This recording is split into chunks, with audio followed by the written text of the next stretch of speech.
might have just clicked in on the most anticipated video of 2024. We're back in Whistler for Crankworx, and we're gonna show you guys the Joyride slopestyle course. Let's around.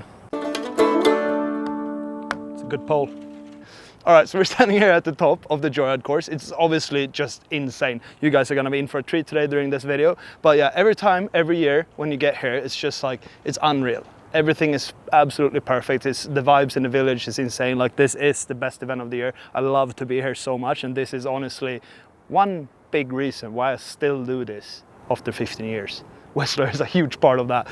Anyways, we're here at the start, and we're going to show you guys the whole course. We're going to walk you through the changes and what's kind of similar for last year, but it looks absolutely insane. Like, huge shout out to the Joyride bike park crew for building these courses every single year, because it's something. Så det är samma sak här liksom. Nej, just det, det är på fel språk. Same old start as every single year, but they actually moved it back quite a lot and added an extra feature leading into the first whale tail thingy. So they kind of just add an extra feature. This used to be like the landing from that little drop over there, but now they added an extra jump into this whale tail thingy. We used to just be dropping into the whale tail, but now we're dropping and then a jump into it. By the looks of it, it's insanely tight. This landing looks really, really snipe, and there's not much flat bottom at all before we're hitting this step down kicker here, and it's quite steep as well. This is going to be a techie part of the run. I feel like this is going to be one of them places on the run where people actually just mess up their whole run because it's too techie, and like, if you don't land this one perfect, you're not going to have speed for this one, and then your run is over. So it looks cool. I love technical stuff like that, so this is actually such a cool and sick little addition to the start from last year. Good old concrete blocks. It's actually, this step down doesn't look so big, but like when you ride it, since it's so steep, it's actually just like a trails vibey step down, so it's quite intimidating, but it's also running really, really good. Whistler, the course in Whistler, every single year, everything is perfect. And this is a course they build up every single year. They actually tear it down every year and then just start from scratch. Super like long and mellow landing, and then we're leading into this. I like this about the Joyride courses every year as well, that they kind of like, they're divided. It's not just hit, hit, hit. It's kind of like a flat surface between, and then like a huge roller like that into a really like steep and massive berm. These berms are actually insane. The amount of work they put into just building these, and how many hours that is, because they hand slap every single berm. They don't do it with the machines, and it's like rock hard, every single bit of it. It looks like a quarter pipe. Not even, it's just a wall. Anyways, this is absurd. Huge props again to the builders. You hear that? That's a good sign. Everything's rock hard. Oh, nu trycker jag på något. This is actually quite techy if you think about it. You're coming out of this like fighter pilot G-forces kind of berm, and then you're just straight into this knuckle here, and then straight into the jump. There's not even a flat bottom there. There's like maybe a bike length before it starts going up, but also a humongous, huge kicker into this hip.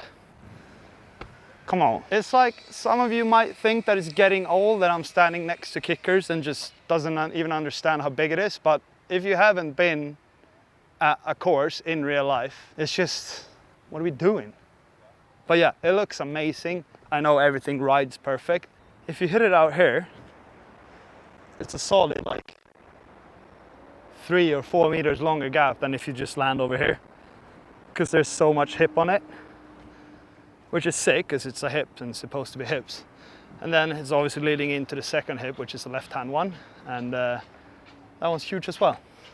Nice and wide landing. Perfect shape, obviously. And then leading into the smallest jump of the whole course, which is a left-hand hip.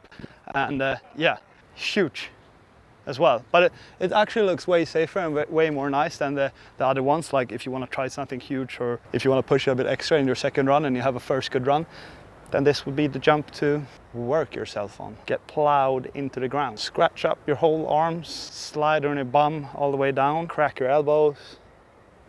Yeah, you know, stuff like that. This one's actually crazier than the berm before. This one's over vertical. This one's not even vert, it's like coming in. It's like over vert. Rock solid as well. I kind of want to ask the builders how long it took to just slap one of these, because it's actually insane. There's these perfectly shaped pyramids on every single feature. Are they for us to crash on, or are they just like a signature thing? Because it's quite cool, but also quite like random. Just a flex. It's quite a flex actually, to be honest. Just know how to shape stuff, and you can shape whatever you want. Just do a quick pyramid. But anyways, I think the reason why this one is so freaking vertical and hard and long and big, that's what she said, is because we're gonna have to carry as much speed as we possibly can into this huge booter here. Yeah, this is by far the biggest jump on course. This is so freaking steep, you won't even believe it. Yeah, and they're not big on flat bottoms this year. 1, 2, 3 steps of flat bottom when you're coming in like 70, 60k. Nice and sturdy. Parkour, parkour, parkour. Easy. Very like long and safe and nice landing. And this could be the biggest flex of all time.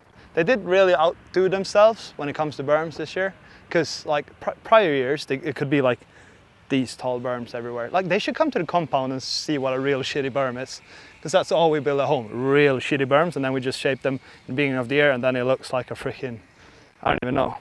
We need shapers. If anyone's available, hit me up. Shit pay, probably get bullied by Theo. And yeah, that's it. This is going to be quite a crucial part as well, I think. That you need to carry speed, pump this roller, and then I assume that there's going to be a deck on top there.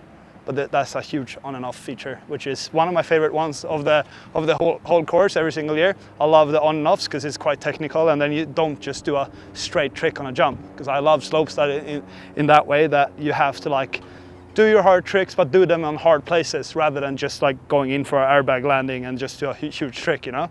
Why the size? Because everyone would do it otherwise. Oh yeah, of course, yeah, I know, but I'm the one doing it. This might be the most petrifying run out of a drop I've ever seen.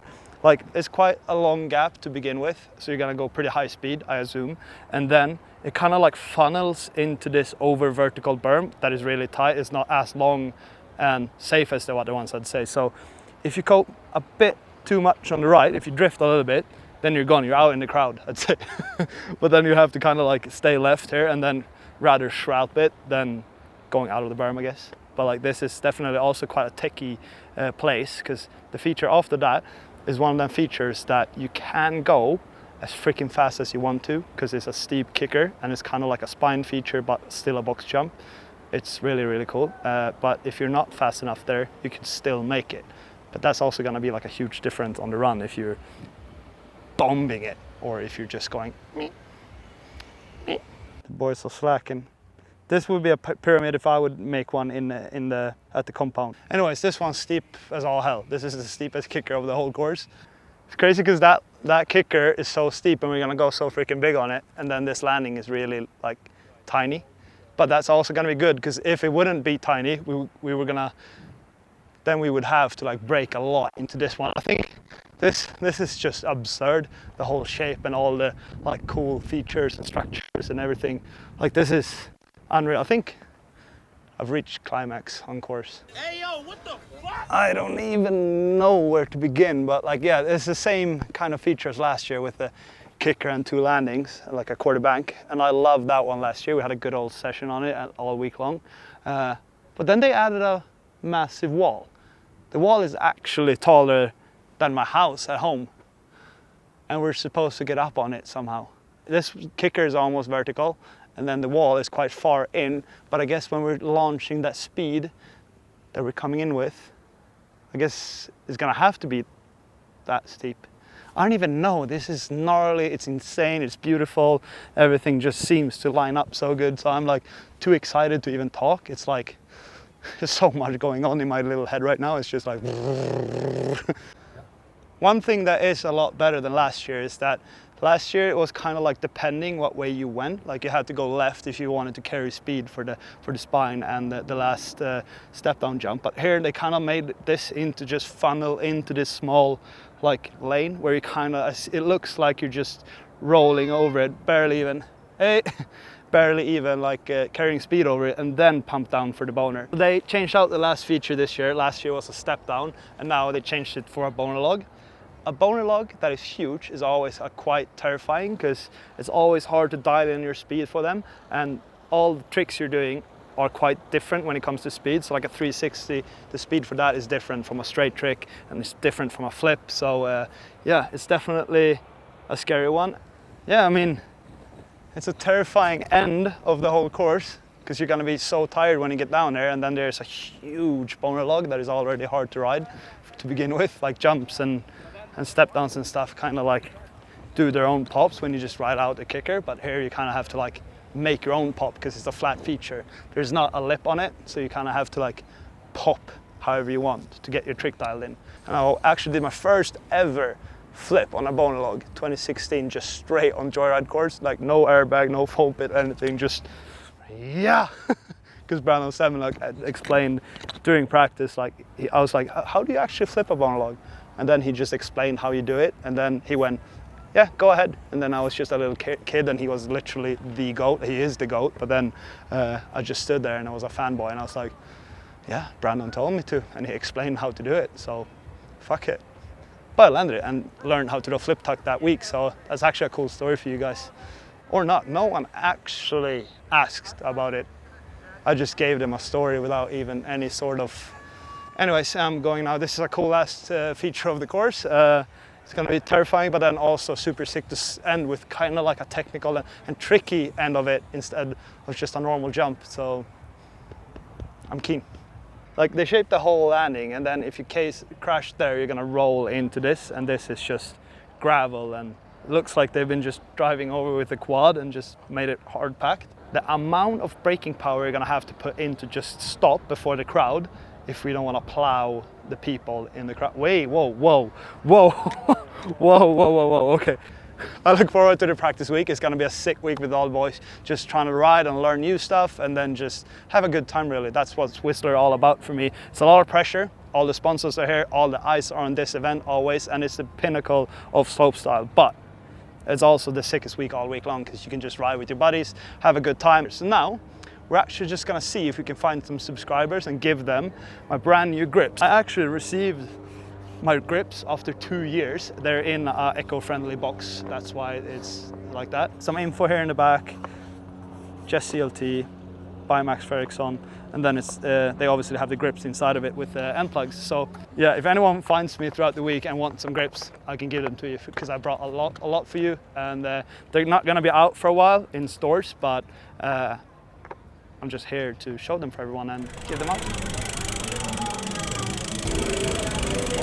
Today's Monday, practice starts tomorrow morning, but we thought that we're just gonna get the blood pumping a little bit since we're curing jet lag with that, and also it's fun to ride bikes. So we're here at the skate park. We'll see if anyone shows up, they can get some free grips for me. I have my new grips here and I want people to try them and like